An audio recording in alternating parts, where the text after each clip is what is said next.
It's been another week of fake outrage over something Tony Abbott said. The Dr. Gables of economic policy. I withdraw, Madam Speaker. I withdraw. Yes, another week of hypocrisy from Labor and its media mates. Take Labor's Mark Dreyfus. Even in the robust environment of the Australian Parliament, this is inappropriate language from a Prime Minister. But wait, this is the same Dreyfus who, in an article for The Age, himself compared Goebbels, the old Nazi propaganda chief, his style to Tony Abbott's. Same hypocrisy with many other Labor MPs, like former Treasurer Wayne Swan, who called Abbott's reference outrageous, even though he'd used the very same Goebbels insult in Parliament against John Howard. No media outrage then, but when Abbott does it, wow. Here's ABC host John Fain insulting Abbott in an interview. Prime Minister, for a Rhodes Scholar, how come you say so many stupid things? Why do you have this foot-in-mouth disease? What credibility do you have on bullying? You've been accused of it so often yourself. Joining me is Assistant Treasurer Josh Frydenberg, who has what seems a new role as the government's attack dog. Thanks for joining me. Josh, you're Jewish too, just like Dreyfus. Did the Prime Minister make a mistake with that Goebbels reference, or has Labor just been cynically exploiting the politics of outrage? Well, Andrew, I do think Holocaust analogies are inappropriate, and I am glad the comment was withdrawn. It's not a Holocaust analogy. But I don't like the use of Goebbels in terms of political discourse. That being said, I think Labor has engaged in mass hypocrisy here.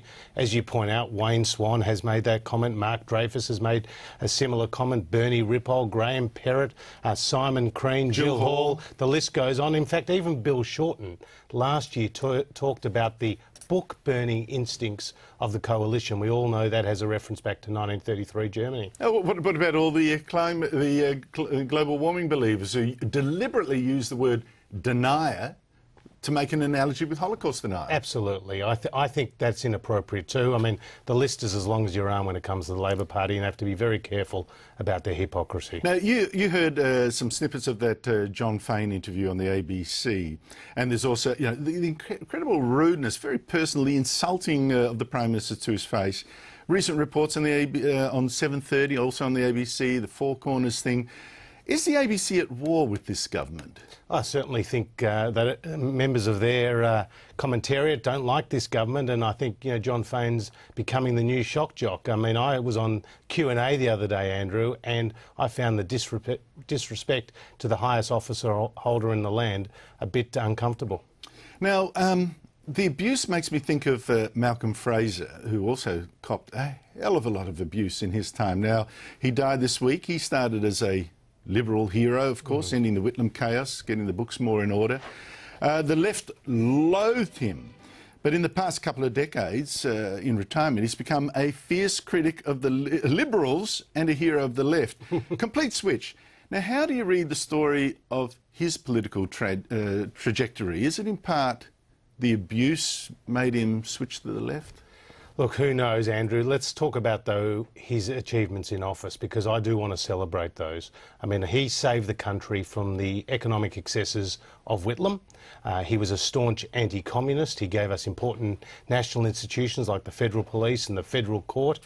He was outspoken on human rights, particularly apartheid, and he was very welcoming of the Indo-Chinese and the Vietnamese when Gough Whitlam didn't want to bar them. So I celebrate his record of achievement. As for his comments later in life, particularly his anti-American stance. I mean, he wanted to close Pine Gap, and he wanted to. He also wanted the US Marines out of the Northern Territory. He wanted to end our alliance with the US. Yeah, and I thought that was ridiculous. In fact, I got a phone call from Malcolm Fraser about a year ago asking me to lunch, and we went for a long lunch in Melbourne, and I asked him all these questions, and we talked about the American alliance. He wasn't for budging on that, but at least he listened, and he shared his views with me. But why that complete switch? Well, I think it was part after the dismissal. in '75, and obviously all the angst that was involved there. I think later on in life he reevaluated some of his opinions, and it was a dramatic turnaround. Just so dramatically, because in the end, you know, it was indistinguishable from the left. I mean, he campaigned for the Greens Senator Sarah Hanson-Young. He suddenly became anti-uranium or anti-nuclear, and pro-global warming alarmism, and pro-China. You can just pick a box, a left box. He ticked it. Now, why? Who knows? You're right. It was a massive turnaround. I mean, this was someone who was so pro-American and anti-communist in office, and who became pretty anti-American out of office. For the Vietnam War, even apparently advised the Americans to consider dropping a nuclear bomb on North Vietnam. They're the reports, aren't they? But I mean, look, I just can't explain Malcolm Fraser's turn, other than to say he was consistently, though, for human rights as an advocate in government as well as out of government. That's true. That is true. It mustn't be forgotten. Matters of the day. The Prime Minister's being attacked for going soft, for losing the plot, for saying this about our debt levels, which, despite your cuts so far, will still rise to 60% of GDP. A ratio of debt to GDP at about 50 or 60% is a pretty good result. Looking around the world, 120% is a dire result, and that's what we were going to have under the policies of the former government. Has Tony Abbott gone too soft? Absolutely not. Firstly, he's always said that 50 to 60% is actually too high. What he's talking about is amending Labor's trajectory of debt and deficit, which was heading to Greek-like proportions, Andrew. We've halved that, and we've still got a lot of work to go. There are some real green shoots across the economy. The lower Australian dollar, the lower interest rates, the abolition of the carbon tax, more disposable income. I think the Australian economy will continue to grow strongly. It's certainly growing faster than it was under Labor. Yeah, but hoping that the growth will lift you out of this, you're starting to sound like Bill Shorten when you say that. We've also, among other low things, we've got to lower coal and iron ore prices. Sure, but we've actually taken that into effect in the intergenerational report. Not the iron ore prices at the moment. No, you haven't. Well, actually, to correct you, Andrew, the iron ore price is just below $60, but actually in the IGR it was at $60. Yeah, it was at 60 and now it's under 60. That's just my under. point. Bit more. Anyway, so Tony Abbott did say in the next budget, right, there will be things in it that people don't like. Can you promise that spending will be cut overall? Absolutely. Overall. Spending, lower spending, overall. Well, we inherited spending growth at 3.7%. We have cut that to just at 1% growth. That's not cutting spending overall. That is lowering it, but still rising. Well, we have to lower it, and ultimately we are cutting it. I mean, we have got a number of savings through the Senate, but as you know, Andrew, we've got $30 billion worth of savings that are stuck in the Senate, including around $5 billion worth of savings that Labor took to the last election. When you get home, watch the repeat. My editorial does mention that. But listen, with this spending, right, you reckon you're going to cut it in the next budget. That's good.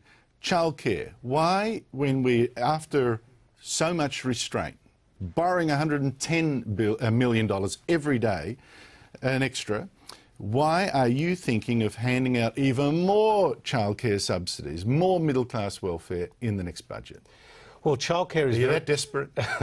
Childcare is very important in terms of female workforce participation, because right now, you know, hundreds of thousands of women are not entering into the workforce that should enter the workforce because of the affordability and accessibility of childcare. We tasked the Productivity Commission, Andrew, to come up with a report. They have, and we look forward to implementing some of its recommendations. I remember you when you were a dry. Suddenly you get in a bit of poll trouble. Here, have some money. Not right at all. Actually, we're absolutely committed. The childcare thing, you can't afford it, Josh. Well, hang on.